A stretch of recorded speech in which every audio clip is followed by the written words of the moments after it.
Muy buenos días tengan todos ustedes, chicos y chicas, y una excelente semana. Espero se sigan cuidando ahí en casita porque muy pronto nos veremos ya en la escuela presencial.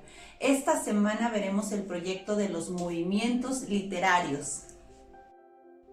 Este proyecto pertenece al ámbito de la literatura, donde veremos un lenguaje figurado y resaltaremos las figuras retóricas que utiliza un autor como recurso para darle estética a sus poemas a lo largo de los movimientos literarios. ¿Cuáles son estas figuras retóricas? Veremos la metáfora, la comparación, la personificación, la hipérbole, el hiperbatón y la anáfora. Los movimientos literarios que veremos serán la Edad Media, el Renacimiento, el Barroco, el Neoclasicismo, el Romanticismo y el Modernismo. Para empezar, definamos qué son los movimientos literarios. Los movimientos literarios son distintos periodos en los que podemos dividir la historia de la literatura. La literatura ha sufrido muchísimos cambios a lo largo del tiempo y es por eso que se ha dividido en periodos. Y cada periodo adoptó un estilo único, propio, propuesto por un grupo de escritores artistas de la época.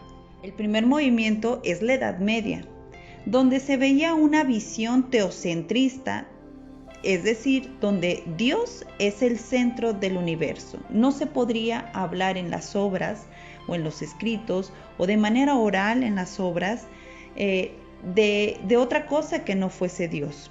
Surge en el siglo XV. La literatura estaba compuesta por escritos religiosos y sus obras eran anónimas en su mayoría.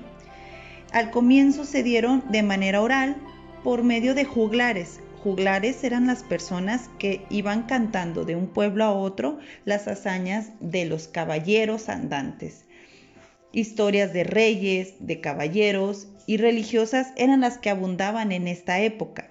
Poemas extensos, un ejemplo de ellos es el Cantar del Mío Cid, de un autor anónimo. Narra las hazañas del caballero Rodrigo Díaz de Vivar. El siguiente movimiento literario es el Renacimiento, que surge en Italia a finales del siglo XV, principios del siglo XVI, donde se recuperan los valores grecolatinos, es decir, se hace la diferencia entre la fe religiosa y el saber, donde el hombre se convierte en el centro del universo y no Dios. También está la entrada de la imprenta. La literatura llega a más personas, a grandes masas, por cuestiones del invento de la imprenta. Se rescatan temas de mitología, el goce de vivir, el amor, la venganza, la naturaleza, etc. Los principales autores son Garcilaso de la Vega, Shakespeare en el habla inglés y en el habla española Miguel de Cervantes Saavedra con El Quijote de la Mancha, su grandísima obra El Quijote de la Mancha. El humanismo como una doctrina nueva, filosófica, contraria a la Edad Media, donde siempre se hablaba de Dios, es rescatado. Los avances científicos y el ser humano pasan a ser el centro del universo, de los escritos en esa época. El barroco surge en el siglo XVII en Italia, pero se arraiga más en España. Este es un movimiento donde se da lo exagerado, se exaltan los sentimientos y surgen dos corrientes: el culteranismo, que trata de exaltar la belleza de la forma en los poemas o en las creaciones poéticas, y el conceptismo, que se encarga de exaltar el contenido, la belleza del contenido en los poemas o en las creaciones poéticas. Este arte expone el gusto por lo elegante y lo extravagante y el exceso de ornamentos, quiere decir, los poemas o las creaciones poéticas que se realizaban en ese momento eran exageradas, estaban repletas de figuras retóricas, de metáforas, de comparaciones, tan saturado así que a veces no se podía entender muy bien el escrito. Era exagerado, era un contraste de luces y sombras. En este movimiento resaltan en la lengua española Sor Juana Inés de la Cruz, Luis de Góngora, Lope de Vega y Francisco de Quevedo. Sor Juana Inés de la Cruz es muy conocida por sus sonetos, tanto que son ornamentales, muy elaborados, con mucha figura retórica como lo es el barroco, tanto así que es necesario a veces analizarlos con detenimiento para poder entenderlos. Hay que tener en claro que el barroco fue considerado el siglo de oro en el teatro español.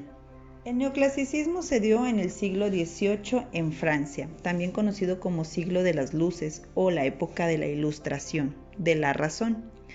Se trataba de realizar con palabras escritos rebuscados que pretendían decir mucho con poco, retomar el estilo clásico.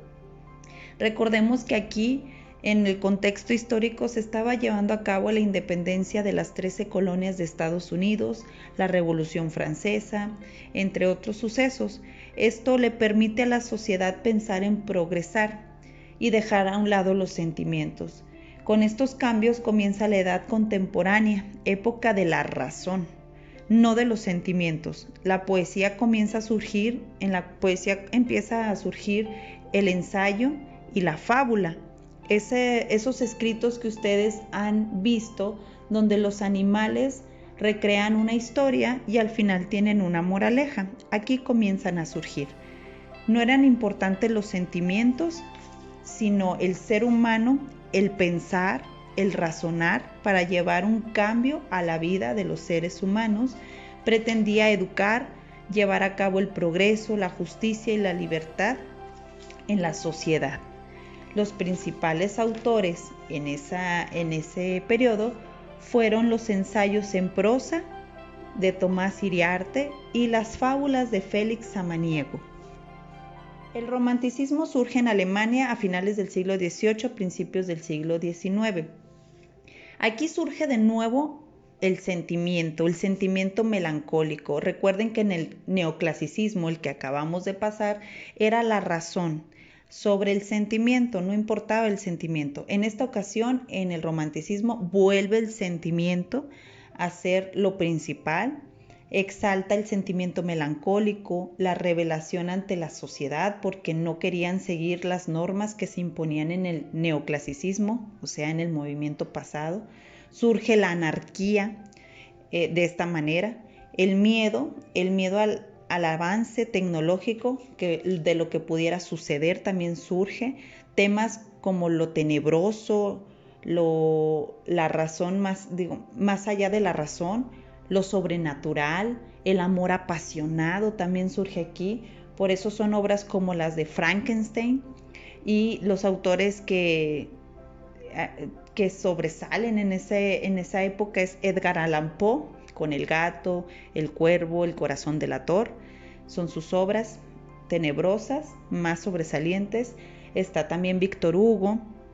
Y de temas apasionados como el amor está Gustavo Adolfo Bécquer, Manuel Acuña, también orgullosamente coahuilense, y quien muere con una gran obra representativa que se llama Nocturno a Rosario, la cual se dice que le dedica a su eterno amor Rosario. No le hace caso a él y él se termina suicidando, dejando esta hermosa obra para ella. El modernismo surge a finales del siglo XIX, principios del XX en América Latina.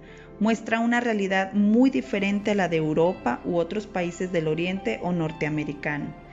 Entonces los autores aquí querían plasmar lo que vivían ellos, la reciente libertad e independencia que se tenía en sus respectivos países latinoamericanos, una construcción como países.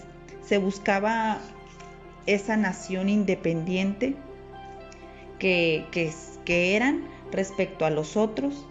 Se reflejaba la libertad de la América independiente. Para Octavio Paz, el modernismo fue el romanticismo americano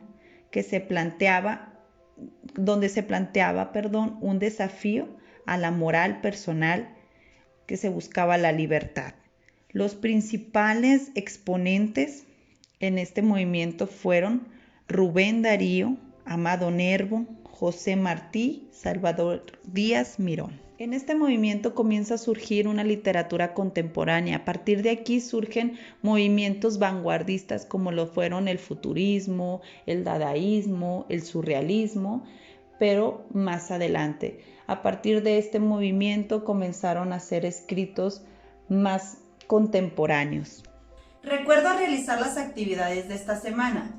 1. El cuadro comparativo de los movimientos literarios que te acabo de explicar.